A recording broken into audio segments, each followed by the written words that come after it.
আমি এসে এখানে খুব ভালো লাগছে যে এখানে স্কুলটা খুব পরিপাটি এবং এখানে এরকম একটা নিরিবিলি এলাকার মধ্যে স্কুলের বাচ্চারা খুব দেখে খুব খুশি লাগছে। আমিও স্কুলের শিক্ষক ছিলাম, ছাত্রদেরকে আমার দেখলে খুব ভালো লাগে। এখানে আপনাদেরকে ধন্যবাদ জানাচ্ছি, সকলকে ধন্যবাদ জানাচ্ছি যে আপনারা এখানে একটা সুন্দর প্রোগ্রাম আয়োজন করেছেন।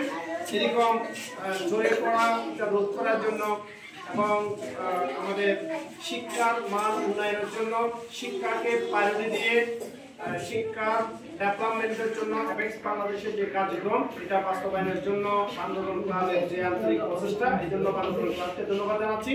সাথে সাথে একটা কথা বলবো, সেটা হলো তোমরা যারা এখানে এসেছো ছোট ভাই বোনরা, তোমাদের প্রতি একটাই অনুরোধ, তোমরা এখান থেকে পড়ালেখা করো, পড়ালেখা করে একজন মানুষ হবে।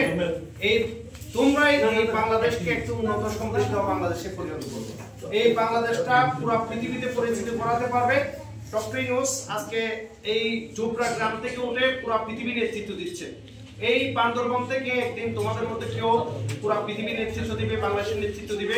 তোমরা সবাই ভালো করে পড়ালেখা করবে, পরিষ্কার পরিচ্ছন্ন এবং পরিপাটি থাকবে, সুন্দরভাবে শিক্ষকদের কথা শুনবে, মা বাবার কথা শুনবে এবং যতটুকু পারো ভালো মানুষ হওয়ার জন্য চেষ্টা করবে, সমাজের অন্য বন্ধুদেরকে সহযোগিতা করার জন্য চেষ্টা করবে। ধন্যবাদ সকলকে। সংক্ষেপে কিছু বলার অনুরোধ